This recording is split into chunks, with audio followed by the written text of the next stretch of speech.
Halo guys, selamat bertemu kembali di Akur Channel. Kali ini Mimin akan menceritakan kelanjutan Donghua Nine Sons Martial Guard bagian ke-165. Namun tak bosan-bosannya Mimin ingin mengucapkan maaf yang sebesar-besarnya, dikarenakan untuk video dan alur cerita tidak sama, jadi untuk videonya, hanya sebagai bumbu pemanis saja ya guys. Baiklah, supaya tidak berbasa-basi lebih lama lagi, langsung aja kita terobos ke ceritanya. Pada episode sebelumnya, diceritakan setelah Ye Yunfei selesai berbicara, kuali pemurnian meledak dengan energi dahsyat hingga mengguncang ruang dan melahirkan 5 naga pedang yang menguasai langit. Dengan mengorbankan darahnya, ia menyempurnakan 16 artefak suci yang kekuatannya langsung menarik perhatian para ahli. Saat klan iblis kuno mengepung kota Jiang, 5 naga pedang turun dan membantai mereka tanpa ampun hingga pasukan musuh hampir musnah. Ye Yunfei kemudian muncul, mengalahkan beberapa ahli kuat dan memaksa sisanya mundur. Ia menyelamatkan keluarga Jiang, memindahkan mereka ke tempat aman, lalu bersiap melanjutkan balas dendam terhadap klan iblis kuno. Akhirnya, Ye Yunfei, bersama Penatua Feng, diam-diam meninggalkan Wan Baohang di kota Xian. Langkah mereka nyaris tanpa suara, seolah menyatu dengan bayangan malam yang menyelimuti kota tersebut. Udara terasa sunyi, namun di balik ketenangan itu tersimpan gejolak besar yang belum diketahui oleh siapapun. Sehari kemudian, di dalam Wan Baohang, suasana yang biasanya tertib dan sibuk perlahan berubah menjadi kacau. Para staf mulai merasa ada sesuatu yang tidak beres ketika mereka tidak menemukan sosok yang biasanya selalu hadir dan mengendalikan segalanya. Mereka saling bertukar pandang, kegelisahan mulai merayap di antara mereka. Di mana pramugara Feng berada menjadi pertanyaan yang terus berulang di benak mereka, sementara sosok ketua serikat juga tak terlihat. Keduanya tampaknya telah menghilang tanpa jejak, meninggalkan kekosongan yang mencolok di dalam struktur cabang tersebut. Para staf mulai bergerak ke sana kemari, memeriksa setiap ruangan, setiap sudut, berharap menemukan petunjuk. Namun pencarian itu justru memperparah situasi. Mereka mulai menyadari kenyataan yang lebih mengerikan. Diakon Feng dan pemimpin sekte telah menghilang, dan lebih buruk lagi, hampir semua barang berharga juga lenyap. Rak-rak yang sebelumnya dipenuhi sumber daya kultivasi kini kosong, peti-peti harta terbuka tanpa isi, dan ruang penyimpanan tampak seperti telah disapu bersih. Kesadaran itu datang seperti pukulan keras. Cabang mereka telah dikosongkan sepenuhnya, tidak menyisakan apapun. Semua sumber daya kultivasi, harta karun, dan barang-barang, tidak ada satupun yang tersisa. Suasana panik pun meledak, suara teriakan dan kebingungan menggema di seluruh bangunan. Tak lama kemudian, berita tersebut sampai ke markas besar Wan Baohang, dan reaksi yang muncul tidak kalah hebat. Kemarahan manajemen puncak memuncak, perintah untuk melakukan penyelidikan menyeluruh segera dikeluarkan tanpa penundaan. Para ahli pun dikirim menuju kota Xian di hutan belantara utara, membawa misi untuk mengungkap kebenaran di balik kejadian yang belum pernah terjadi sebelumnya itu. Sementara itu, jauh dari keramaian dan kekacauan, di sebuah pegunungan terpencil di hutan belantara utara, terdapat sebuah gua yang tersembunyi di balik bebatuan dan vegetasi liar. Di dalam gua itu, Ye Yunfei, Penatua Feng, Tang Wu, dan Tang Biao berkumpul dalam suasana yang tenang namun penuh tekanan. Kini, posisi Penatua Feng telah berubah sepenuhnya. Ia menunjukkan rasa hormat yang mutlak kepada Ye Yunfei, sikapnya tunduk tanpa sedikit pun keraguan, karena ia telah menjadi budak Ye Yunfei. Perubahan ini terasa drastis, namun juga menunjukkan betapa besar kekuatan dan pengaruh Ye Yunfei. Ye Yunfei kemudian memasang beberapa formasi perlindungan di luar gua, gerakannya tenang namun penuh perhitungan. Formasi itu memancarkan cahaya samar, membentuk lapisan perlindungan yang kuat. Ia meminta agar dirinya dilindungi, dan perintah itu diterima tanpa ragu oleh Penatua Feng yang menyatakan kesetiaan penuh, sementara Tang Wu dan Tang Biao juga langsung menyetujui. Keduanya yang berada di tahap awal alam Yuan Hun kini telah memperoleh peningkatan kekuatan berkat pil Dao yang diberikan Ye Yunfei, membuat mereka lebih siap menjalankan tugas tersebut. Mereka pun keluar dari gua, berjaga di luar dengan kewaspadaan tinggi. Di dalam gua, Ye Yunfei duduk bersila, pikirannya tenang namun penuh perhitungan. Ia menyadari bahwa ras iblis kuno memiliki sejarah panjang dan kekuatan besar, sehingga langkah yang ia ambil harus matang. Ia memutuskan bahwa sebelum menuju alam iblis kuno, ia harus meningkatkan kekuatannya. Meski pada awalnya ia tidak ingin terburu-buru dalam meningkatkan tingkat kekuatan spiritual, situasi memaksanya untuk mengambil keputusan berbeda. Ia memahami bahwa kekuatan tempur yang lebih tinggi adalah kunci untuk menghadapi ancaman yang akan datang. Dengan keyakinan itu, ia melambaikan tangan, dan lebih dari selusin cincin spasial melayang di depannya. Semua sumber daya dalam cincin tersebut berasal dari Wan Baohang, hasil penjarahan yang luar biasa. Kekayaan yang ia peroleh begitu besar hingga membuat kekuatan finansialnya meningkat ribuan kali lipat. Tumpukan sumber daya mulai jatuh seperti hujan, menumpuk di sekelilingnya hingga membentuk gunung kecil. Dalam waktu singkat, tubuhnya hampir tenggelam di dalamnya. Dua bola emas muncul dari dantiannya, satu besar dan satu kecil, memancarkan cahaya yang mempesona. Kedua bola itu mulai menyerap esensi spiritual dengan kekuatan luar biasa, sementara 8 urat ilahi di tubuhnya mengalirkan energi seperti sungai yang bergemuruh. Ia menelan pil dao dalam jumlah besar, dan kekuatan obat itu langsung menyebar ke seluruh tubuhnya, memenuhi setiap bagian dengan energi yang luar biasa. Gua itu pun dipenuhi cahaya emas yang menyilaukan, membuat Ye Yunfei tampak seperti dewa yang turun ke dunia fana. Waktu berlalu tanpa terasa, hingga 3 hari kemudian, gelombang energi besar meledak dari tubuhnya, mengguncang gua. Ia telah mencapai tahap awal alam Yuan Hun. Namun ia tidak berhenti di situ. Ia memanggil Tao Tie, makhluk rakus dari roda totem 9 istana. Makhluk itu mulai melahap sumber daya di sekitarnya dengan rakus, raungannya menggema hingga membuat seluruh makhluk di pegunungan gemetar. Dalam 5 hari, kekuatan Tao Tie meningkat drastis, hingga akhirnya mencapai batasnya. Ye Yunfei kemudian beralih memurnikan pil untuk meningkatkan kekuatan jiwa, memanfaatkan bahan langka yang ia peroleh. Setelah 1 hari penyerapan, kekuatan jiwanya meningkat pesat. Dengan kemampuan ini, pedang jiwa surgawi miliknya kini mampu menghadapi lawan di alam pembentukan ilahi tingkat lanjut. Belum selesai, ia kembali menempa pedang roh 5 elemen menggunakan 12 artefak suci baru. Setelah sehari penuh, 5 pedang itu kembali terbang ke langit, kekuatannya meningkat jauh lebih besar dari sebelumnya. Dengan semua persiapan selesai, Ye Yunfei berdiri, aura tenang namun penuh kekuatan menyelimuti dirinya. Tanpa ragu, ia meninggalkan pegunungan bersama penatua Feng, Tang Wu, dan Tang Biao, melangkah menuju tujuan berikutnya. Alam iblis kuno menanti, dan pertempuran besar telah menunggu di depan. Di hamparan luas alam semesta kultivasi, bintang Xuan Huang berdiri sebagai dunia agung yang terbagi menjadi 7 wilayah besar. Wilayah suci, wilayah pusat, wilayah Daoyi, wilayah makam barat, wilayah gurun utara, wilayah dingin surgawi, dan wilayah iblis. Ketujuh wilayah ini bagaikan 7 pilar yang menopang keseimbangan dunia, masing-masing menyimpan rahasia, kekuatan, serta bahaya yang tak terhitung jumlahnya. Di antara semua wilayah tersebut, alam iblis kuno terletak di dalam wilayah iblis. Tempat itu bukan sekadar wilayah biasa, melainkan sebuah dunia tersendiri. Alam iblis kuno sebenarnya adalah dunia kecil, mirip dengan benua Tianxuan.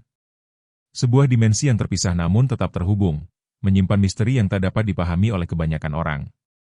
Di langit luas yang membentang di atas daratan bintang Xuan Huang, sebuah pesawat ruang angkasa berangkat dari gurun utara dan terbang di atas daratan luas bintang Xuan Huang, menuju ke alam iblis. Mesin pesawat itu berdengung pelan, membelah angin dan awan dengan mantap, membawa sekelompok orang menuju tujuan yang penuh ketidakpastian. Di dalam kabin pesawat yang stabil namun terasa sunyi, suasana dipenuhi dengan aura keseriusan. Tang Wu, dengan ekspresi hormat namun tegas, menyampaikan kepada Ye Yunfei bahwa pintu masuk ke alam iblis kuno terletak tepat di tengah-tengah wilayah iblis. Kata-kata itu mengalir seperti penjelasan yang telah ia hafal sejak lama, menunjukkan betapa pentingnya informasi tersebut. Faktanya, alam iblis sudah merupakan wilayah kekuasaan ras iblis kuno. Namun, alam iblis kuno adalah sarang sebenarnya dari klan iblis kuno. Sebuah pusat kekuatan yang bahkan di antara para iblis pun dianggap sebagai tempat suci sekaligus berbahaya. Ye Yunfei hanya memberikan respon singkat, seolah menerima informasi itu tanpa perlu banyak pertanyaan.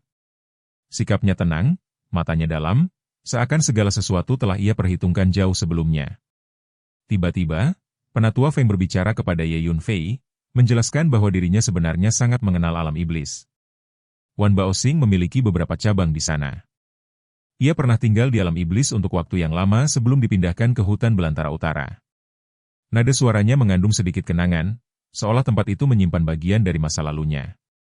Ye Yunfei mengangguk ringan, menerima informasi itu tanpa banyak ekspresi. Namun di balik sikap tenangnya, pikirannya bergerak cepat, menyusun berbagai kemungkinan. Seiring pesawat ruang angkasa menuju ke barat, pemandangan di sepanjang jalan menjadi semakin sunyi dan tandus, secara bertahap berubah menjadi suasana yang suram dan miskin. Tanah yang awalnya masih menunjukkan tanda kehidupan perlahan berubah menjadi gurun kering, retak, dan tak bersahabat. Alam iblis terletak di ujung barat bintang Xuan Huang, dan terkenal karena kesunyiannya, kekeringannya, dan kondisinya yang keras. Tempat itu sama sekali tidak layak untuk dihuni manusia. Namun, tempat itu adalah surga bagi ras iblis kuno. Sebuah ironi yang mencerminkan perbedaan mendasar antara ras manusia dan iblis. Di dalam pesawat ruang angkasa, Ye Yunfei mulai duduk bersila bermeditasi, diam-diam merenungkan kitab 9 yang untuk memurnikan energi spiritual di dalam tubuhnya. Nafasnya perlahan menjadi stabil, auranya menenangkan, seakan ia menyatu dengan aliran energi di sekitarnya. Setelah terlahir kembali, Ye Yunfei menyadari bahwa tingkat kekuatan spiritualnya meningkat terlalu cepat, sehingga ia sering menghabiskan waktu untuk mengasah dasar kekuatan spiritualnya. Ia tidak ingin kekuatan tanpa fondasi, karena itu hanya akan menjadi kelemahan di masa depan. Tiba-tiba, di tengah ketenangan meditasi itu, ia merasakan sesuatu. Sebuah gelombang kekuatan jiwa yang muncul secara tiba-tiba, seperti riak di permukaan air yang tenang. Sensasi itu begitu jelas hingga membuat hatinya bergetar. Ia menyadari bahwa ulat sutra naga bertanduk emas tampaknya telah terbangun. Sesaat kemudian, cahaya keemasan memancar dari tubuh Ye Yunfei. Kilau itu lembut namun menyilaukan, seperti sinar matahari yang terpantul pada emas murni. Di tambang terpencil kota Xian, setelah Ye Yunfei memotong ulat sutra naga bertanduk emas, dia memberinya puluhan pil dao. Akibatnya, ulat sutra naga bertanduk emas jatuh ke dalam keadaan tertidur setelah memakannya, dan baru sekarang ia akhirnya bangun. Kini, seekor naga emas kecil merayap di bahu Ye Yunfei, menguap dan tampak malas. Gerakannya santai, seolah dunia di sekitarnya tidak memiliki arti apapun baginya. Tetua Feng, Tang Biao, dan Tang Wu semuanya terkejut melihat seekor naga emas kecil tiba-tiba muncul di bahu Ye Yunfei, dan mereka terus memandanginya. Keheranan terpancar jelas di wajah mereka. Ulat sutra naga bertanduk emas mengirimkan gelombang kekuatan jiwa kepada Ye Yunfei, menanyakan apakah masih ada pil-pil dari terakhir kali atau mungkin beberapa ramuan langka dan berharga. Nada permintaannya terdengar santai, namun jelas menunjukkan sifat rakusnya. Ye Yunfei hanya bisa menggelengkan kepala tanpa daya. Ulat sutra naga bertanduk emas dikenal sebagai raja dari semua serangga, dan konon mampu memerintah semua serangga lainnya. Selain itu, ulat sutra naga bertanduk emas gemar melahap segala macam harta karun di dunia dan sangat rakus. Dalam hal ini, ia agak mirip dengan Tao Tie. Namun, ulat sutra naga bertanduk emas adalah pemakan yang pilih-pilih. Ia hanya akan memakan harta karun yang dianggapnya layak mendapat perhatiannya. Tao Tie, di sisi lain, tidak pilih-pilih makanan dan bisa melahap apa saja. Selain itu, kemampuan melahap Tao Tie dewasa sangat menakutkan. Konon, Tao Tie yang sudah dewasa sepenuhnya dapat melahap seluruh antarmuka web dalam sekali gigitan. Tao Tie yang cukup kuat bahkan bisa melahap alam semesta. Tanpa berkata lebih jauh, Ye Yunfei mengeluarkan lusinan pil dao dan mengapungkannya di depannya, bersama dengan beberapa ramuan langka dan berharga. Dalam sekejap, ulat sutra naga bertanduk emas berubah menjadi seberkas cahaya keemasan dan muncul dari bahu Ye Yunfei, mulai melahap pil dao dan harta karun langka. Meskipun ukurannya kecil, ia makan dengan sangat cepat, secepat kilat. Dalam waktu kurang dari 5 tarikan napas, mereka menyelesaikan semuanya. Kemudian, ulat sutra naga bertanduk emas kembali ke bahu Ye Yunfei, perutnya yang bulat menonjol keluar. Yang membuat Ye Yunfei terdiam adalah melihat hewan itu berbaring dengan posisi yang sangat nyaman, dengan kedua kaki belakangnya terangkat dan terayun maju mundur, sementara kedua kaki depannya melingkari kepalanya seperti tangan manusia.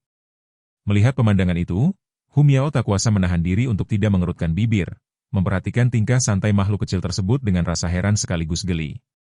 Kali ini, Ye Yunfei membawa menara ilusi, Hu Miao, dan Huangxiang bersamanya ketika dia pergi ke alam iblis kuno. Meskipun Hu Miao dan Huangxiang tidak terlalu kuat dalam pertempuran, yang satu adalah rubah surgawi kuno, mahir dalam teknik ilusi dan rayuan, dan yang lainnya adalah kultivator hantu, muncul dan menghilang secara tak terduga. Keduanya dapat membantu Ye Yunfei jika diperlukan. Ye Yunfei tertawa ringan, menjelaskan bahwa begitulah sifat ulat sutra naga bertanduk emas.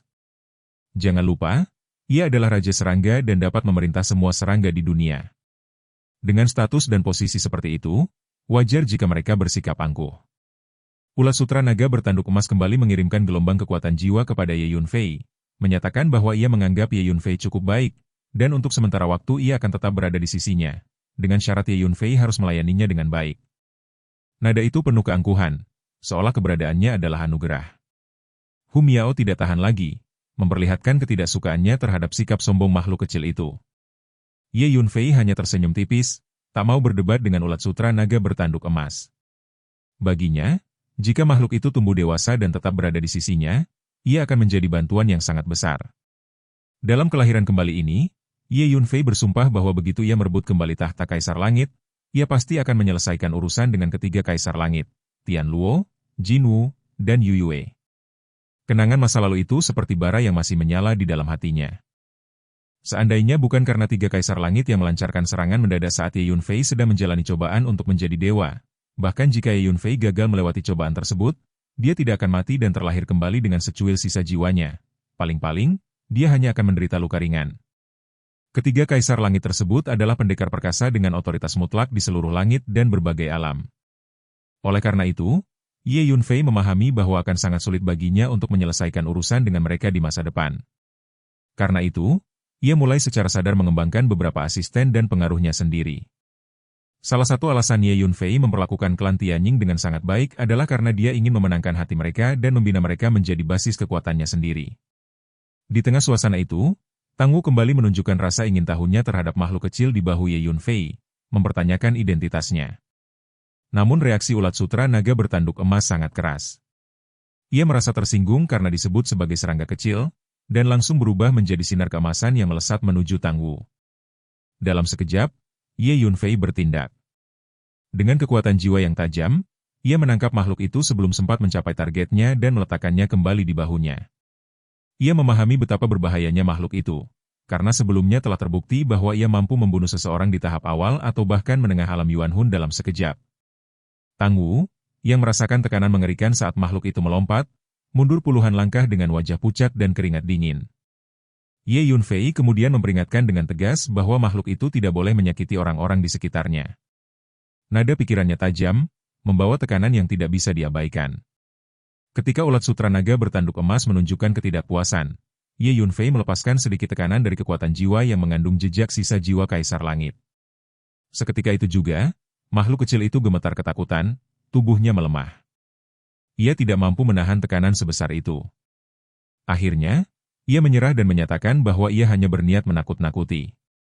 Ye Yunfei mengangguk puas. Sebagai penutup, Ye Yunfei menjentikan jarinya, mengeluarkan beberapa pil dao lagi.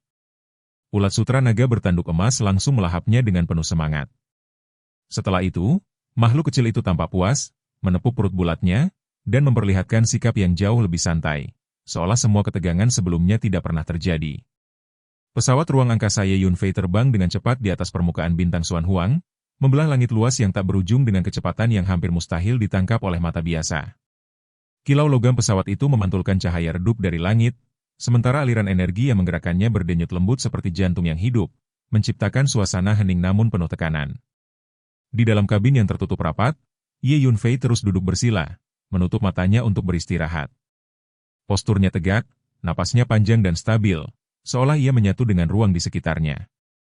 Meski terlihat tenang, aliran energi spiritual di dalam tubuhnya terus bergerak, berputar mengikuti ritme kitab 9 yang ia renungkan secara mendalam. Di sudut lain, Tang Wu dan Tang Biao juga duduk bersila di sudut untuk bermeditasi. Wajah mereka serius, alis sedikit berkerut, menandakan konsentrasi penuh. Sesekali, aura tipis berpendar di sekitar tubuh mereka, menandakan proses kultivasi yang sedang berlangsung.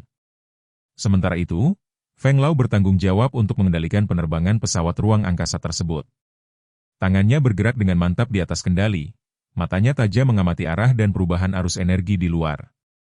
Pengalamannya yang luas membuatnya tampak tenang, namun di balik itu terdapat kewaspadaan tinggi terhadap segala kemungkinan.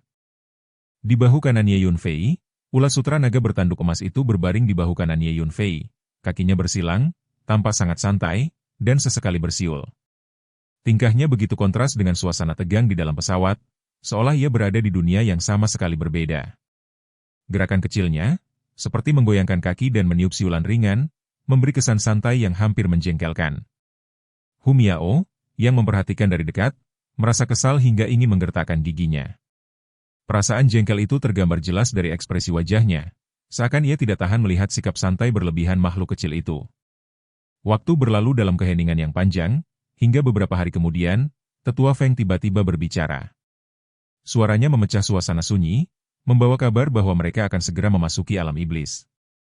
Ye Yunfei perlahan membuka matanya, seolah keluar dari dunia batin yang dalam. Tatapannya langsung tertuju ke depan, Dan benar saja, dunia di depan mulai berubah. Langit berwarna merah gelap, dan awan-awan juga berwarna merah gelap. Warna itu bukan sekadar merah biasa, melainkan merah yang dalam, seperti darah yang mengering di langit. Gumpalan energi iblis melesat ke langit seperti asap dari ekor serigala, berpilin dan bergerak dengan arah yang tak menentu. Jika memandang ke kejauhan, orang dapat melihat energi iblis yang tak terhitung jumlahnya saling bersilangan di langit, dan bau samar darah memenuhi udara. Bau itu tidak menyengat, namun cukup kuat untuk memberi perasaan tidak nyaman, seakan mengingatkan pada kematian yang tak terhitung jumlahnya. Ras iblis itu haus darah, dan aroma darah yang tercium di tempat ini menjadi pertanda banyaknya nyawa yang dibantai oleh ras iblis kuno. Setiap hembusan angin membawa jejak kekejaman masa lalu. Tang Wu kemudian menyampaikan bahwa pintu masuk alam iblis kuno terletak di tengah-tengah wilayah iblis, dan jika ingin memasuki alam iblis kuno, mereka harus terlebih dahulu memasuki wilayah iblis.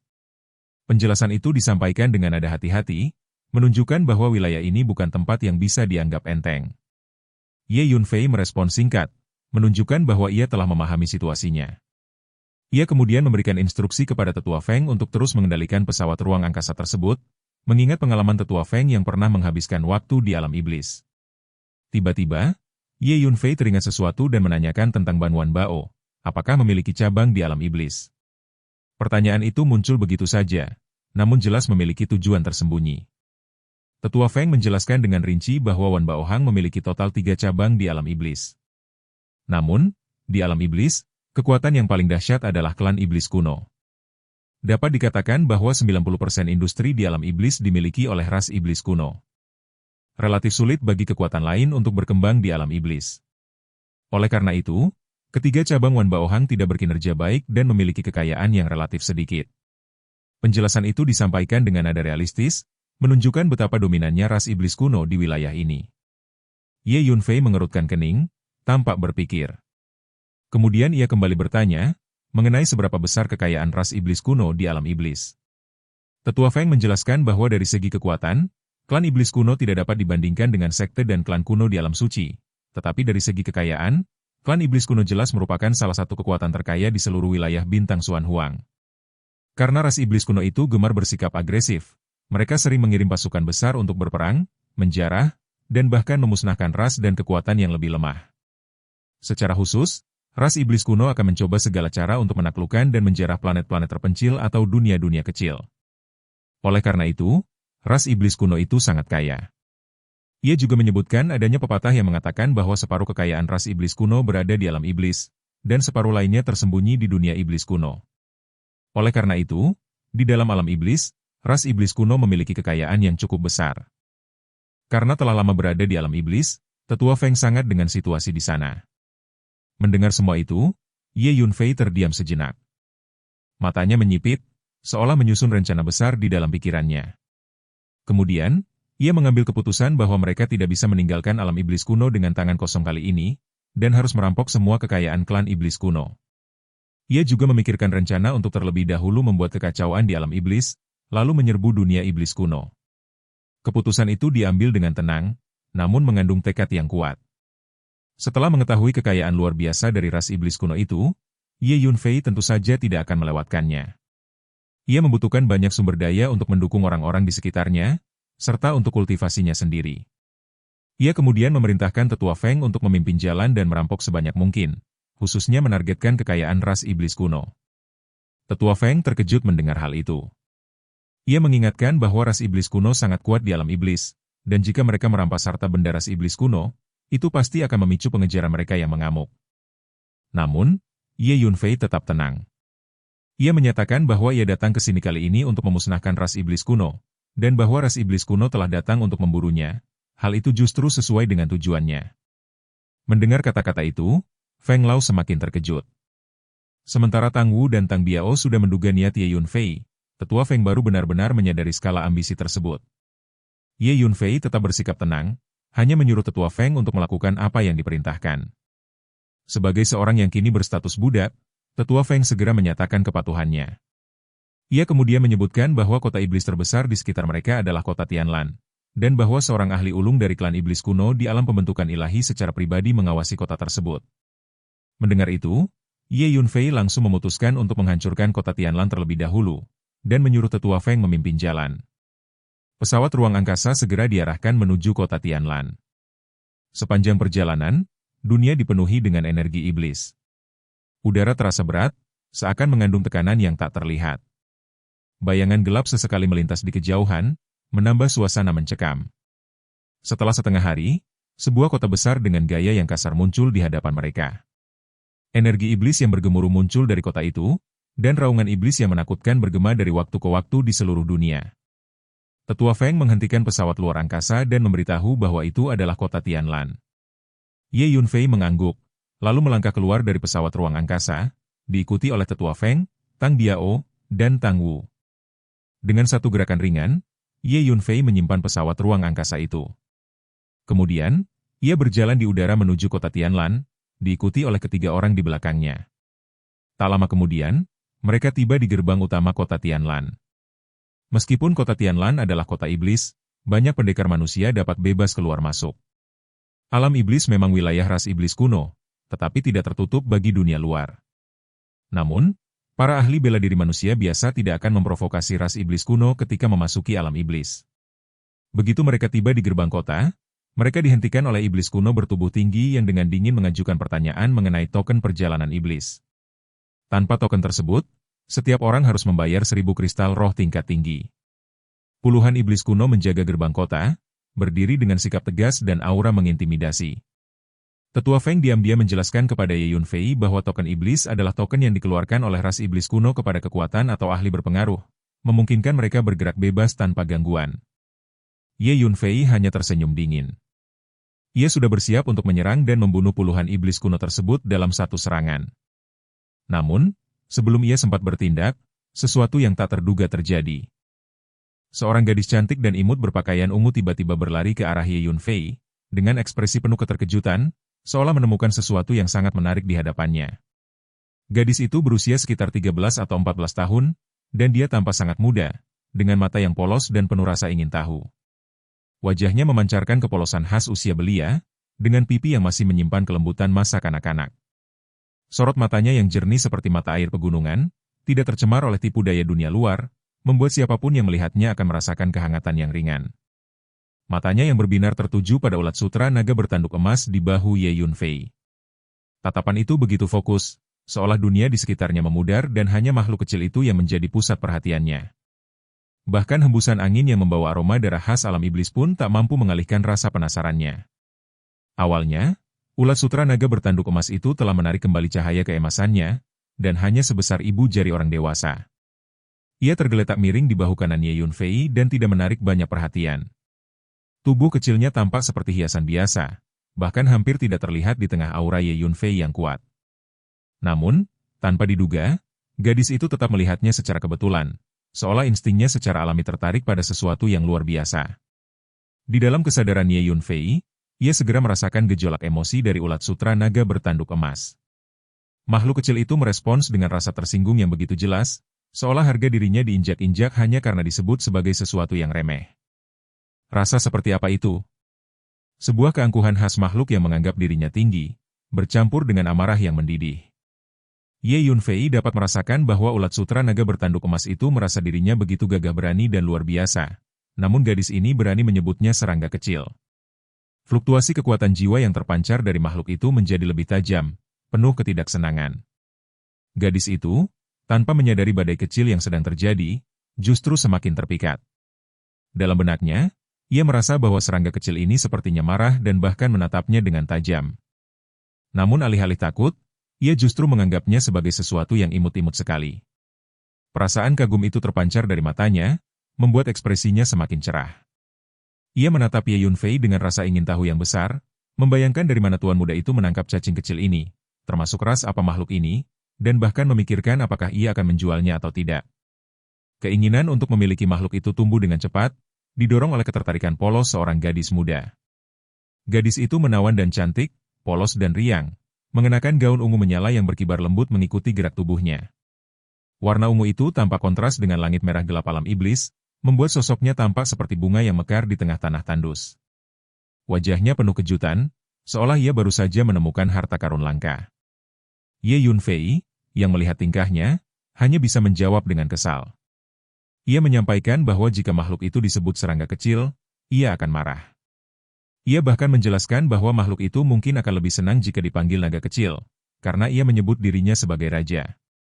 Selain itu, ia menegaskan bahwa makhluk itu tidak untuk dijual. Di dalam hatinya, Ye Yunfei merasa situasi ini cukup absurd. Tepat ketika dia hendak melancarkan pembantaian, seorang gadis muda tiba-tiba muncul, menghalangi jalannya dan terus berceloteh tanpa henti, membuat Ye Yunfei terdiam. Niatnya yang sebelumnya dingin dan tegas seolah tertahan oleh kehadiran yang begitu polos ini. Namun gadis ini begitu polos dan naif, dengan wajah penuh pesona kekanak-kanakan, sehingga mustahil untuk marah padanya. Bahkan seseorang seperti Ye Yunfei, yang telah melalui kehidupan penuh darah dan pembantaian, tidak dapat menaruh emosi negatif pada sosok seperti itu. Gadis itu justru semakin bersemangat. Dalam pikirannya, ia menganggap bahwa serangga kecil ini menyebut dirinya raja adalah sesuatu yang sangat menyenangkan. Ia merasa itu lucu, bahkan menggemaskan. Ia memutuskan dalam hati bahwa mulai sekarang ia akan memanggil cacing kecil itu sebagai naga kecil. Tatapannya semakin berbinar, jelas menunjukkan bahwa ia sangat menyukai makhluk tersebut. Ia kemudian memperhatikan Ye Yunfei dan merasa heran bahwa seseorang yang sudah dewasa masih memelihara hewan peliharaan. Semakin lama ia memandang ulat sutra naga bertanduk emas, semakin ia menyukainya, hingga keinginan untuk memilikinya menjadi semakin kuat. Ia bahkan memohon agar makhluk itu dijual kepadanya, sambil meyakinkan bahwa ia akan menjaganya dengan baik. Mendengar itu, ulat sutra naga bertanduk emas menjadi sangat marah. Emosinya melonjak hingga hampir memutar matanya, seolah hendak meledak dalam kemarahan. Dalam kesadarannya, ia menolak keras disebut sebagai hewan peliharaan. Namun sebelum situasi memanas, suasana tiba-tiba berubah. Seorang wanita yang sangat cantik dengan sikap dingin bergegas mendekat bersama sekelompok orang. Gerakannya cepat, langkahnya mantap, dan aura yang dipancarkannya membawa tekanan halus yang membuat orang lain secara naluriah menghormatinya. Wanita itu mengenakan pakaian putih, seputih salju, dan tampak seperti makhluk dari dunia lain dan halus. Temperamennya seperti peri dari istana bulan yang turun ke bumi, atau gadis naga dari istana naga yang memasuki dunia. Keindahannya bukan hanya pada wajah, tetapi juga pada aura yang tenang dan dingin. Gadis kecil itu segera menunjukkan kegembiraannya kepada wanita tersebut. Ia mengarahkan jari-jarinya yang ramping dan halus ke arah ulat sutra naga bertanduk emas, memperlihatkan betapa lucunya makhluk itu. Ia bahkan menyebut bahwa makhluk itu bisa marah dan menatapnya dengan tajam, membuatnya semakin tertarik. Ulat sutra naga bertanduk emas, yang terus mendengar dirinya disebut sebagai serangga kecil berulang kali, menjadi semakin kesal hingga hampir meledak. Namun pada akhirnya, ia memilih menutup matanya dan mengabaikan gadis itu sepenuhnya, seolah menolak untuk terlibat lebih jauh. Wanita yang dipanggil saudari Sue itu mengikuti arah jari gadis tersebut. Ketika ia melihat ulat sutra naga bertanduk emas, ekspresi terkejut muncul di mata indahnya. Ia dapat merasakan bahwa makhluk kecil berwarna emas berbentuk seperti naga ini pasti memiliki asal-usul yang luar biasa. Ia kemudian memperingatkan gadis itu bahwa serangga kecil ini sangat berharga, dan tuan muda tersebut tidak akan menjualnya. Ia juga menegaskan bahwa gadis itu tidak boleh main-main lagi, mengingat janji yang telah dibuat sebelumnya. Mendengar itu, gadis yang dipanggil Yan Er tampak terkejut. Ia menjulurkan lidahnya yang kecil dan halus, menunjukkan ekspresi bersalah yang menggemaskan. Ia menyadari bahwa jika saudari Sue tidak mengajaknya keluar, ayahnya tidak akan mengizinkannya pergi sendiri. Baginya, berada terus di rumah terasa sangat membosankan. Saudari Sue merasa sedikit lega melihat reaksi itu. Ia kemudian mengajak Yan Er untuk segera masuk ke kota, mengingat bahwa pangeran keempat akan segera keluar dari pengasingannya dan mereka harus bergegas. Di tengah perjalanan itu, Yan Er tiba-tiba teringat sesuatu dan kembali berbicara kepada Ye Yunfei. Ia bertanya apakah tuan muda itu juga datang untuk menghadiri upacara besar yang menandai kemunculan pangeran keempat dari klan iblis kuno dari pengasingan. Ye Yunfei tampak sedikit terkejut mendengar hal tersebut. Ia belum mengetahui tentang upacara itu sebelumnya. Yan Er kemudian dengan penuh semangat menjelaskan bahwa pangeran keempat dari klan iblis kuno mengasingkan diri untuk berkultivasi setengah tahun yang lalu, dengan tekad untuk menembus ke tahap awal alam pembentukan dewa dalam satu kali percobaan. Kini, menjelang keluarnya pangeran keempat dari pengasingan, gurunya telah menyelenggarakan upacara besar, mengirimkan undangan kepada banyak jenius muda dari wilayah bintang Xuan Huang untuk hadir. Ia bahkan menjelaskan bahwa ras iblis kuno memiliki total 4 pangeran, dan pangeran keempat adalah yang termuda, baru berusia 60 tahun, yang setara dengan 15 atau 16 tahun dalam usia manusia. Pangeran keempat telah mencapai alam pembentukan ilahi di usia yang sangat muda, menjadikannya yang paling berbakat di antara keempat pangeran klan iblis kuno. Oleh karena itu, upacara agung ini diadakan dengan penuh hikmat. Bahkan rumor mengatakan bahwa banyak iblis tua yang kuat juga datang dari alam iblis kuno untuk menghadiri upacara tersebut. Yan Er menjelaskan semua itu dengan penuh antusias, karena ia memang senang menyaksikan kegembiraan seperti itu. Ia bahkan menyebut bahwa saudari di sampingnya adalah kebanggaan keluarga Duanmu, sehingga mereka diundang untuk ikut serta. Ia kemudian bertanya apakah Ye Yunfei datang untuk tujuan yang sama. Ye Yunfei menjawab dengan santai bahwa ia datang untuk mengurus sesuatu. Yan Er menerima jawaban itu dengan ringan, lalu kembali menekankan bahwa upacara tersebut akan dihadiri banyak talenta luar biasa dan akan sangat meriah, sehingga sayang untuk dilewatkan. Namun, saudari Sue yang melihat Yan Er terus mengobrol mulai mengerutkan kening. Ia segera menghentikan percakapan itu dan mengajak Yan Er masuk ke dalam kota. Ia kemudian mengeluarkan sebuah token hitam yang memancarkan energi iblis dan melambaikannya ke arah prajurit iblis kuno yang menjaga gerbang. Para prajurit itu langsung memberi hormat dan membuka jalan. Hal itu menunjukkan bahwa hanya kekuatan besar atau ahli tertentu yang dapat memiliki token perjalanan iblis. Yan Er kemudian menyadari bahwa Ye Yunfei tampaknya tidak memiliki token tersebut, sehingga ia mengajaknya untuk ikut masuk bersama mereka. Tanpa disadari, karena ketertarikannya pada ulat sutra naga bertanduk emas, ia juga mulai menyukai Ye Yunfei. Ye Yunfei berpikir sejenak, lalu mengangguk, memutuskan untuk ikut menonton upacara pangeran keempat. Dengan demikian, Ye Yunfei bersama penatua Feng, Tang Wu, dan Tang Biao mengikuti di belakang Yan Er. Saudari Sue melihat hal itu dan kembali mengerutkan kening sedikit, namun tidak menghentikan mereka. Di dalam hati, Ye Yunfei mencibir. Ia telah memutuskan bahwa karena pangeran keempat ini adalah yang paling berbakat, maka ia akan menghajarnya habis-habisan di depan umum pada upacara besar tersebut, lalu menghancurkan kota Tianlan. Ia percaya bahwa itu akan jauh lebih efektif. Sejak berada di benua Tianxuan, Ye Yunfei selalu berselisih dengan ras iblis kuno dan terus diburu oleh mereka. Hal ini membuatnya bertekad untuk membasmi ras tersebut sepenuhnya. Saat mereka memasuki kota Tianlan, suasana langsung terasa berbeda. Jalanan dipenuhi oleh para pendekar bela diri muda dengan pembawaan luar biasa dan aura yang tajam. Setiap individu tampak memiliki kekuatan yang tidak biasa. Sebagian besar dari para anak ajaib ini tiba dengan rombongan besar yang terdiri dari bawahan dan pelayan mereka, menciptakan pemandangan yang megah. Kota Tianlan dipenuhi orang, dan suara bisingnya sangat memekakan telinga.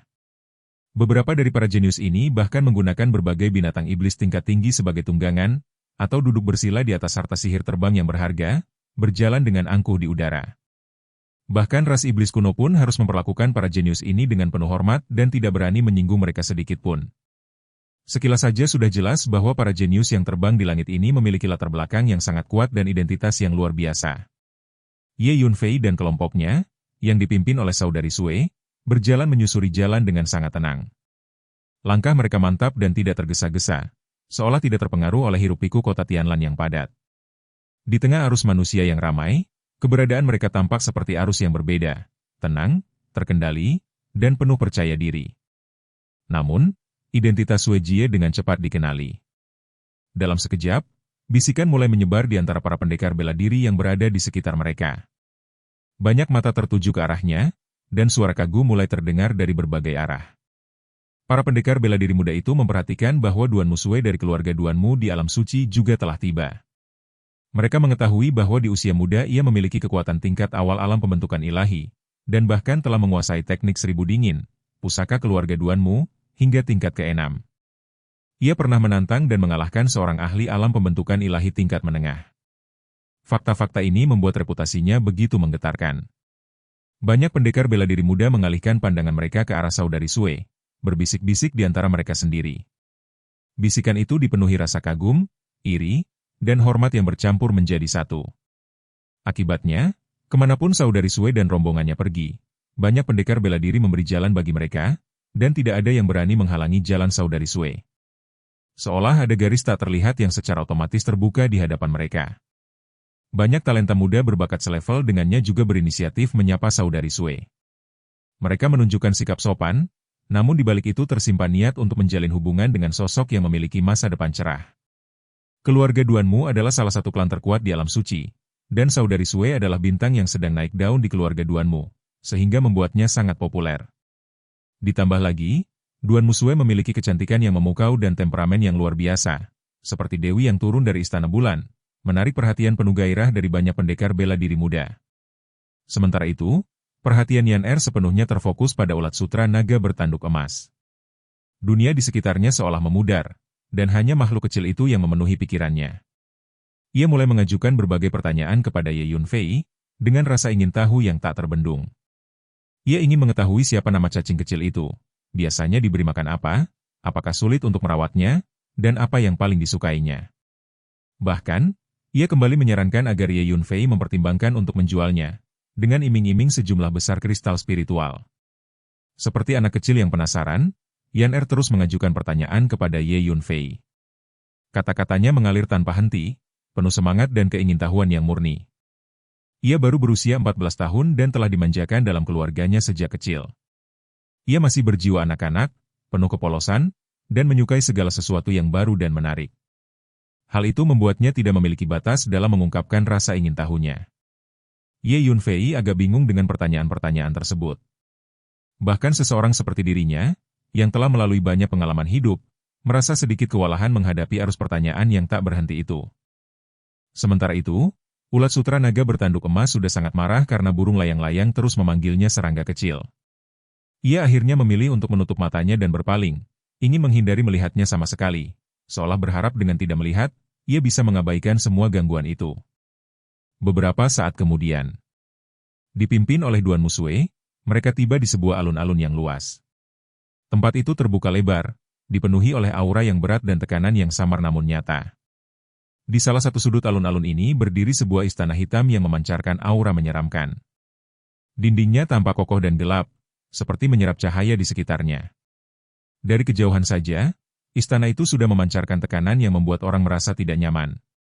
Terdapat setidaknya puluhan susunan pengumpul roh di sekitar istana, yang menarik dan mengumpulkan esensi energi iblis dari dunia sekitarnya, yang kemudian terus-menerus dialirkan ke dalam istana. Aliran energi itu tampak seperti arus tak terlihat yang terus mengalir tanpa henti. Pada saat yang sama, puluhan formasi isolasi didirikan di sekitar istana untuk menahan semua kebisingan dari luar. Formasi itu menciptakan penghalang yang membuat bagian dalam istana terpisah sepenuhnya dari keramaian di luar. Oleh karena itu, lingkungan yang bising di sekitar istana tidak berpengaruh pada bagian dalam istana. Di sekeliling istana, puluhan ahli klan iblis kuno dengan kekuatan iblis yang dahsyat duduk bersila. Aura mereka berat dan menekan, seolah setiap individu adalah pilar kekuatan yang tak tergoyahkan. Di antara mereka, 3 berada di tahap menengah alam pembentukan dewa, dan 7 berada di tahap awal alam pembentukan dewa. Kehadiran mereka saja sudah cukup untuk membuat siapapun merasakan tekanan yang luar biasa. Ada juga puluhan orang dengan kekuatan tingkat akhir alam Yuan Hun. Para ahli iblis kuno ini duduk bersila di semua sisi istana, mengawasinya dengan saksama. Tidak ada celah dalam penjagaan mereka. Di alun-alun, beberapa panggung tinggi juga didirikan, dengan meja dan kursi ditempatkan di atasnya. Panggung-panggung itu tampak seperti tempat khusus bagi mereka yang memiliki status tinggi. Beberapa talenta muda luar biasa dengan pembawaan yang mengesankan, kemampuan yang kuat, dan latar belakang yang mumpuni langsung naik ke panggung ini untuk mengambil tempat duduk mereka. Yan Er menunjuk ke istana hitam dan berbisik kepada Ye Yunfei, menjelaskan bahwa pangeran keempat dari klan iblis kuno sedang mengasingkan diri di istana itu, berlatih dan menembus ke alam yang lebih tinggi. Duan Musue kemudian mengajak Yan Er menuju salah satu platform, memimpin jalan dengan langkah yang mantap. Hanya mereka yang memiliki status dan kedudukan tertentu yang berhak duduk di podium-podium di alun-alun tersebut. Yan Er, yang tidak ingin berpisah dari Ye Yunfei, mengajaknya untuk naik bersama. Namun Duan Musue mengerutkan kening, tampak agak tidak senang. Ia menyadari bahwa Ye Yunfei bukan anggota keluarga Duan Mu dan tidak bisa terus bersama mereka. Yan Er memohon dengan nada lembut, berharap hanya kali ini saja ia diperbolehkan membawa Ye Yunfei bersama mereka. Pada akhirnya, karena tidak ada pilihan lain, Duan Musue terpaksa setuju. Ia memahami sifat adiknya yang keras kepala. Namun, ia memperingatkan Ye Yunfei dengan serius bahwa setiap orang yang dapat mengakses platform ini sangat berkuasa, berstatus bangsawan, dan memiliki latar belakang yang terhormat. Ia menekankan bahwa Ye Yunfei harus berhati-hati agar tidak menyinggung siapapun. Di dalam hatinya, Duan Musue sudah lama waspada terhadap Ye Yunfei. Ia khawatir adiknya yang naif akan tertipu, dan ia telah memutuskan bahwa setelah upacara itu, ia akan mencari cara untuk menyingkirkan Ye Yunfei. Tak lama kemudian, di bawah bimbingan Duan Musue, mereka naik ke salah satu platform. Sekelompok iblis kuno sedang menjaga platform tersebut. Setelah mengetahui identitas Duan Musue, sikap mereka langsung berubah menjadi hormat, dan mereka dengan hangat mengundang Duan Musue dan rombongannya untuk naik. Duan Musue memimpin anggota keluarga Duan Mu untuk mencari tempat duduk. Platform ini sangat luas dan memiliki banyak tempat duduk. Ye Yunfei juga menemukan tempat duduk di dekatnya dan duduk. Feng Lao, Tang Wu, dan Tang Biao semuanya berdiri di belakang Ye Yunfei. Mereka tetap waspada, mata mereka terus mengamati sekitar, siap menghadapi kemungkinan apapun. Ketiganya tahu bahwa pertempuran dahsyat pasti akan pecah cepat atau lambat setelah Ye Yunfei tiba di alam iblis, sehingga mereka semua sangat gugup. Begitu Ye Yunfei duduk, Yan Er datang ke sisinya dan duduk tepat di sebelahnya, tanpa ragu. Duan Musue melihat hal itu dan sedikit mengerutkan kening, tetapi pada akhirnya tidak menghentikannya. Yan Er kembali menyampaikan keinginannya agar Ye Yunfei mempertimbangkan untuk menjual makhluk kecil itu kepadanya. Tujuan utamanya tetaplah ulat sutra naga bertanduk emas. Namun Ye Yunfei menjawab dengan sangat tegas bahwa makhluk itu tidak untuk dijual. Yan Er tampak kesal. Ia merasa bahwa sebagai seorang gadis kecil, ia seharusnya diberi sedikit kelonggaran. Ia bersikeras bahwa ia pasti akan membeli makhluk itu. Sementara mereka berbicara, para anak ajaib lainnya di peron datang menyapa Duan Musue. Para pemuda berbakat itu berkerumun, mencoba memulai percakapan dengan antusias. Mereka jelas tertarik pada Duan Musue, baik karena status maupun kecantikannya. Meskipun Duan Musue memiliki kepribadian yang dingin, ia tetap harus menjaga sikap, mengingat latar belakang para pemuda tersebut juga sangat kuat. Di antara mereka, seorang pria tampan dan elegan berbaju biru berdiri mencolok. Ia mengipas-ngipas dirinya dengan kipas lipat, menunjukkan sikap santai namun penuh percaya diri. Ia berdiri di sebelah Duan Musue dan bersikap ramah. Meskipun Duan Musue merasa tidak senang, pria itu berasal dari sekte Inyu di alam suci dan merupakan murid inti sekte tersebut, sehingga ia harus tetap bersikap sopan. Pria itu kemudian memperhatikan Yan Er dan menunjukkan ketertarikan, meminta Duan Musue untuk memperkenalkan adiknya. Para pria lain di sekitarnya juga mulai tertarik, mengingat bahwa kedua saudari dari keluarga Duan Mu dikenal sebagai dua bunga emas. Meskipun Yan Er masih muda, kecantikannya sudah mulai terlihat, membuat para pemuda di sekitarnya tertarik. Duan Musue akhirnya mengangguk. Ia memanggil Yan Er untuk datang. Namun Yan Er tidak tertarik. Ia melihat banyak pemuda mengelilingi Duan Musue dan merasa kesal. Ia memilih tetap duduk di samping Ye Yunfei. Melihat itu, wajah Duan Musue menjadi dingin. Pria berbaju biru itu kemudian memperhatikan Ye Yunfei dan bertanya tentang identitasnya. Duan Musue menjawab bahwa ia tidak mengetahui identitasnya, dan mereka hanya bertemu secara kebetulan di jalan. Namun, jawaban itu justru disalahartikan oleh orang-orang di sekitar. Mereka menganggap bahwa Ye Yunfei sengaja mendekati kedua saudari itu dengan alasan tersebut. Seketika itu, suasana berubah. Tatapan para pemuda berbakat itu terhadap Ye Yunfei berubah menjadi permusuhan, seolah-olah mereka telah bertemu saingan dalam percintaan. Pria berbaju biru itu memandang Ye Yunfei dengan dingin, menyatakan bahwa ia tidak mengenal pemuda seperti itu di antara para jenius wilayah bintang Xuan Huang. Para pemuda lain juga mulai mencemooh. Mereka merasa bahwa hanya mereka yang memiliki kekuatan dan status yang sesuai yang berhak berada di platform tersebut. Mereka menganggap kehadiran Ye Yunfei sebagai penghinaan. Suasana menjadi semakin tegang. Akhirnya, seorang pemuda jangkung dan kurus berjalan menuju Ye Yunfei dengan senyum dingin, membawa aura yang tidak bersahabat, seolah bersiap untuk menguji atau bahkan menghukumnya. Pemuda jangkung dan kurus itu akhirnya melangkah maju, mendekati Ye Yunfei dengan langkah ringan namun penuh tekanan. Aura di sekitarnya berdenyut tajam, seolah udara ikut menegang mengikuti gerakannya. Dalam sekejap, ia sudah berdiri tepat di depan Ye Yunfei, begitu cepat hingga hampir tak terlihat oleh mata biasa. Ia menyampaikan tuntutannya dengan nada tajam dan keras, menuntut agar Ye Yunfei menjawab pertanyaannya dengan jujur mengenai nama, asal-usul, dan faksi yang dimilikinya. Suaranya bergema seperti guntur yang memecah langit, meskipun tubuhnya tampak kurus dan tidak mencolok. Bersamaan dengan itu, ia melepaskan tekanan spiritual yang kuat, mengarah langsung ke Ye Yunfei. Tekanan itu seperti gelombang tak kasat mata yang menghantam dari segala arah, mencoba menekan dan memaksa. Namun, sesuatu yang aneh terjadi. Tekanan spiritual yang dilepaskannya menghilang tanpa jejak ketika mencapai beberapa kaki di sekitar tubuh Ye Yunfei. Seolah ada penghalang tak terlihat yang dengan mudah menelan seluruh tekanan tersebut tanpa meninggalkan bekas sedikit pun. Ye Yunfei bahkan tidak mengangkat kelopak matanya, seolah-olah dia tidak mendengar apapun. Sikapnya tetap tenang, hampir seperti seseorang yang sedang beristirahat di tengah keributan. Di matanya, pria jangkung dan kurus ini, yang baru berada di tahap akhir alam Yuan Hun, tidak lebih dari seekor semut yang tidak layak diperhatikan.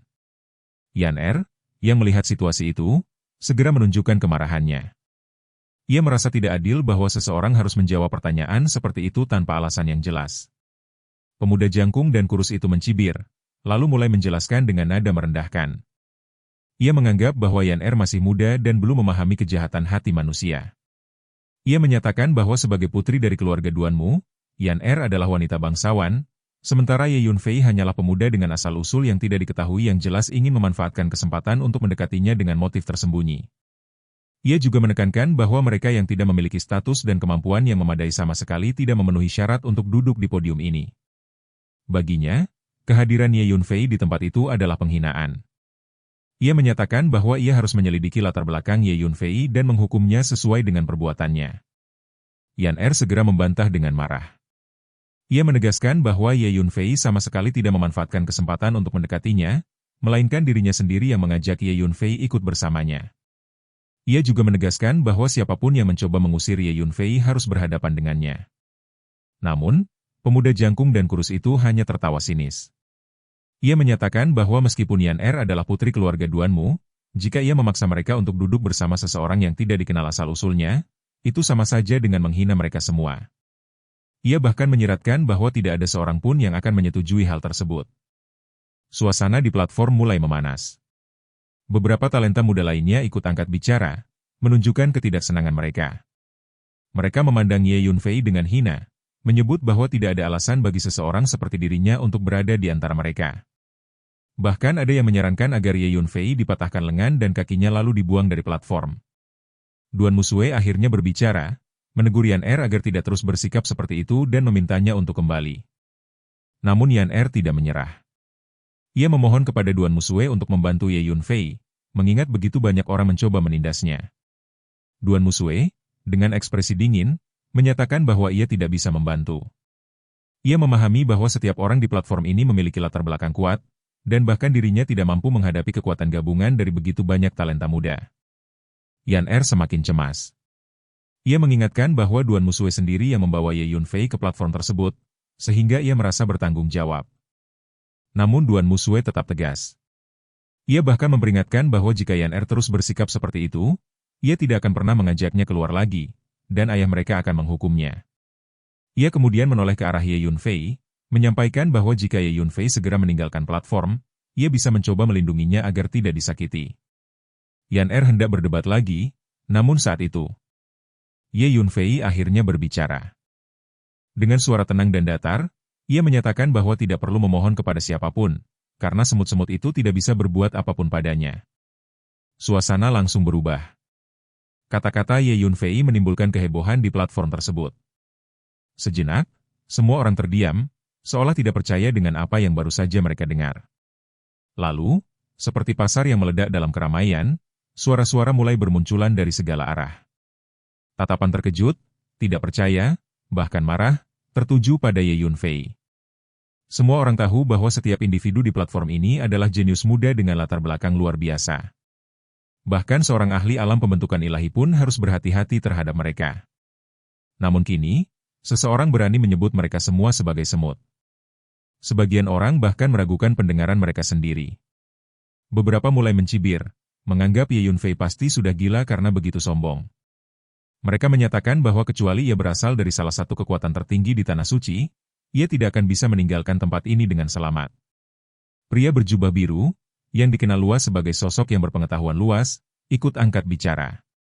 Ia menyatakan bahwa ia tidak mengenal Ye Yunfei sebagai bagian dari murid inti sekte-sekte besar, yang berarti Ye Yunfei jelas bukan berasal dari kekuatan besar. Kesimpulan pun dengan cepat terbentuk di benak semua orang. Ye Yunfei dianggap pasti akan celaka. Sementara itu, Yan Er semakin panik. Ia memohon lagi kepada Duan Musue untuk menyelamatkan Ye Yunfei, merasa bersalah karena telah membawanya ke situasi ini. Namun Duan Musue hanya menggelengkan kepala. Ia menyatakan bahwa tidak ada yang bisa menyelamatkan seseorang yang telah menyinggung begitu banyak jenius sekaligus. Meski begitu, ia tidak bisa mengabaikan satu hal. Ye Yunfei tetap duduk dengan tenang, ekspresinya acuh tak acuh, seolah semua yang terjadi tidak ada hubungannya dengan dirinya. Duan Musue menghela napas pelan, merasa bahwa sikap seperti itu sama saja dengan mencari kematian. Sementara itu, pemuda jangkung dan kurus itu tertawa marah. Ia menyatakan bahwa meskipun dirinya sudah cukup arogan, ia tidak pernah menyangka akan bertemu seseorang yang lebih arogan darinya. Namun menurutnya, kesombongan tanpa kekuatan hanya akan berakhir dengan kehancuran. Aura di sekitarnya meledak. Kekuatan alam Yuan Hun tingkat akhir yang ia miliki dilepaskan sepenuhnya, menerjang ke arah Ye Yunfei seperti gelombang besar. Yan Er langsung panik. Ia berlari ke depan, berdiri di hadapan Ye Yunfei, mencoba melindunginya. Namun sebelum serangan itu mencapai, Ye Yunfei melangkah. Gerakannya begitu cepat, seperti bayangan yang melintas. Dalam sekejap, ia sudah berada di depan Yan Er, menghadapi langsung tekanan tersebut. Lalu, ledakan dahsyat terjadi. Tekanan spiritual yang sangat menakutkan meledak dari tubuh Ye Yunfei, seperti gunung berapi yang meletus. Aura itu naik ke langit, mengguncang ruang di sekitarnya, seolah mampu membalikkan matahari dan bulan. Meskipun tingkat kekuatan spiritualnya hanya di tahap awal alam Yuan Hun, kekuatan yang ia miliki jauh melampaui batas normal. Urat ilahi kekacauan dan kitab 9 yang membuat kekuatannya setara dengan ahli alam pembentukan dewa tingkat menengah. Pemuda jangkung dan kurus itu langsung merasakan tekanan yang tak tertahankan. Tubuhnya seketika lumpuh, tak mampu bergerak sedikit pun. Ketakutan muncul di wajahnya. Ye Yunfei menyampaikan dengan tenang bahwa kesombongan tanpa kekuatan hanya akan membawa kehancuran total, dan ia menyuruhnya mengingat pelajaran itu di kehidupan selanjutnya. Tanpa ragu, Ye Yunfei mengangkat kaki kanannya. Dengan kekuatan fisik yang mengerikan, ia melangkah maju. Dan dalam sekejap, tubuh pemuda jangkung dan kurus itu dihancurkan di bawah kakinya. Jeritan penuh kemarahan dan keputusasaan terdengar. Pemuda itu mengamuk, mengancam, menyebut identitasnya sebagai murid inti sekte dunia bawah suci, dan bersumpah bahwa Ye Yunfei serta semua yang berhubungan dengannya akan dihancurkan. Namun Ye Yunfei hanya menanggapinya dengan dingin. Ia menyatakan bahwa bahkan dalam situasi seperti ini, pemuda itu masih berani memprovokasi, seolah memaksanya untuk membunuh. Ia pun memutuskan bahwa pemuda itu bisa mati sekarang.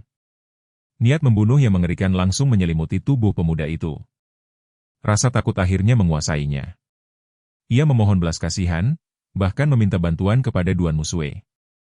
Duan Muyan, dengan ekspresi canggung, mencoba memohon agar masalah itu dihentikan. Namun Ye Yunfei hanya meliriknya dan dengan tenang mengajukan satu pertanyaan. Apakah pemuda itu akan membiarkannya pergi jika posisinya terbalik?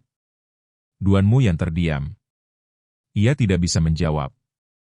Detik berikutnya, dengan satu hentakan kaki, tubuh pemuda itu hancur menjadi tumpukan daging cincang. Tubuh dan jiwanya lenyap sepenuhnya. Keheningan menyelimuti seluruh platform. Semua orang membeku, menatap dengan tak percaya. Seorang murid inti sekte dunia bawah suci, dibunuh begitu saja. Dan yang lebih mengerikan, ia diinjak mati hanya dengan satu langkah. Pada saat itu, tatapan para jenius muda di podium ke arah Ye Yunfei semuanya menjadi serius.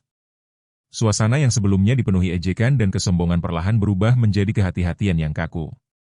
Tidak ada lagi yang memandangnya sebagai orang biasa. Setiap pasang mata kini menatapnya dengan penuh pertimbangan, mencoba menilai sosok yang berdiri di hadapan mereka. Siapapun bisa melihat bahwa anak yang tidak diketahui asal-usulnya ini memiliki kekuatan tempur yang sangat aneh. Ia dapat melampaui dua alam, bertarung melebihi levelnya, dan dengan mudah mengalahkan musuh. Fakta itu bukan lagi dugaan, semua orang telah menyaksikannya sendiri dengan mata kepala mereka. Yan Er, yang berdiri tidak jauh dari Ye Yunfei, masih belum sepenuhnya pulih dari keterkejutannya. Ketika ia melihat Ye Yunfei membunuh musuh dengan satu tendangan, menunjukkan keberanian yang luar biasa, dia tercengang. Wajah kecilnya dipenuhi keterkejutan, matanya melebar, napasnya tertahan, seolah waktu sempat berhenti baginya. Butuh waktu lama baginya untuk pulih sebelum dia menepuk dadanya yang kecil, mencoba menenangkan detak jantungnya yang berdebar cepat. Perasaan kagum dan terkejut bercampur menjadi satu dalam dirinya. Ye Yunfei menanggapi dengan santai. Ia tersenyum ringan kepada Yan Er, ekspresinya tetap tenang seperti permukaan air yang tidak terganggu.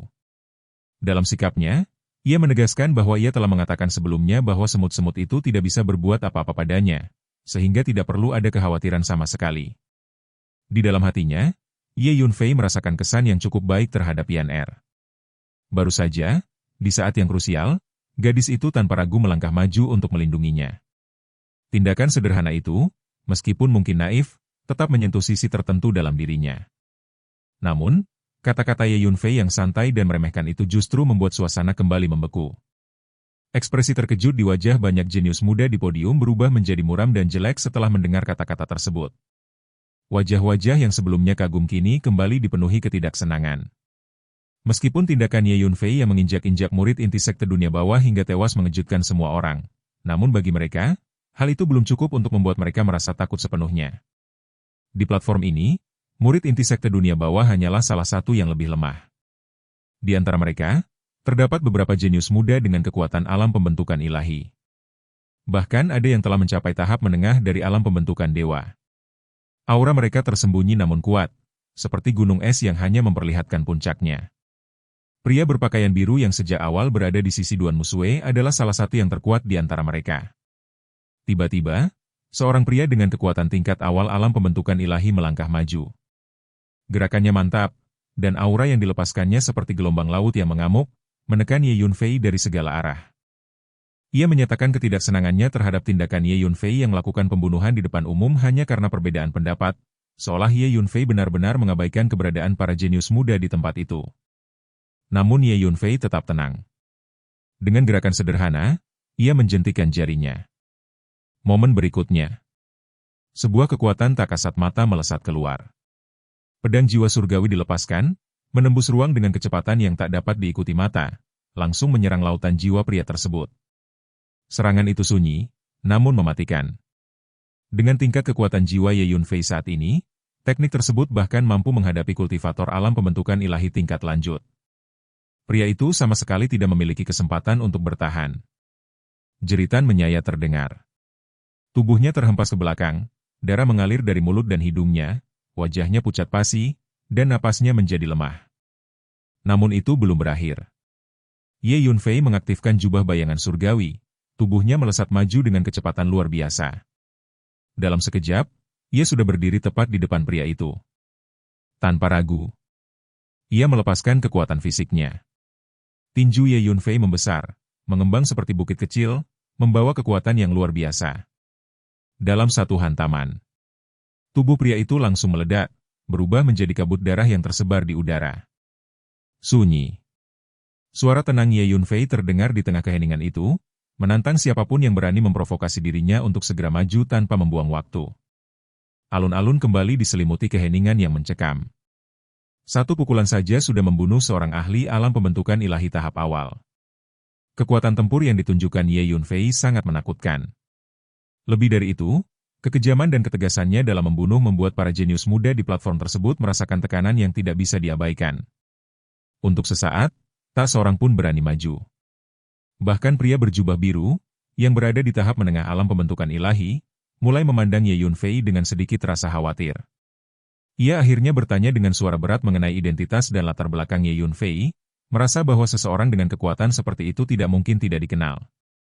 Namun Ye Yunfei menjawab dengan tenang bahwa asal-usulnya bukan urusan siapapun, bahkan jika kekuatan di belakang pria itu datang. Pernyataan itu bukan sekadar kesombongan. Jika rahasia reinkarnasi seorang kaisar langit tersebar, hal itu akan mengguncang seluruh alam semesta. Tidak ada kekuatan biasa di medan bintang Xuan Huang yang berhak mengetahui hal tersebut. Mendengar itu, pria berjubah biru menjadi marah.